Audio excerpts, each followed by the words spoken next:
আপনি ভীষণ স্বার্থপর।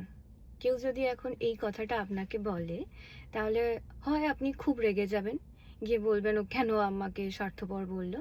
আর না হলে ভিতরে ভিতরে মনে মনে খুব কষ্ট পাবেন যে আমাকে স্বার্থপর কেন বলল।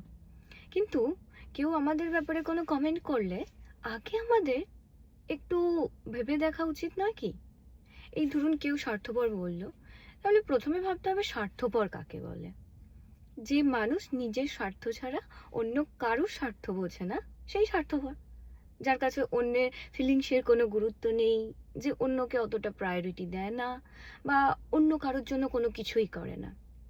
তো প্রথমে দেখুন, আপনি কি এই ক্রাইটেরিয়ার মধ্যে পড়েন?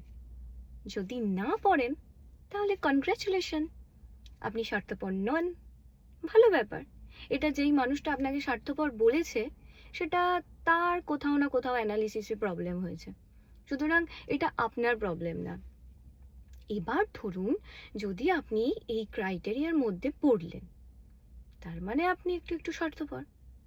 তাহলেও যে মানুষটা আপনাকে স্বার্থপর বলেছিল, তাকে ধন্যবাদ জানানো উচিত।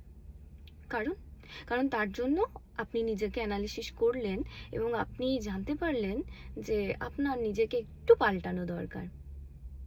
এবং এরপরে আপনি আপনার নিজের উপরে কাজ করবেন, নিজেকে আরো ভালো মানুষ করে তুলবেন। তাই কেউ আপনাকে কোনো কিছু কমেন্ট করলে সেটাতে রিয়্যাক্ট করার পরিবর্তে একটু রেসপন্স করে দেখুন, নিজেকে একটু অ্যানালিসিস করে দেখুন, এতে আপনারই ভালো হবে।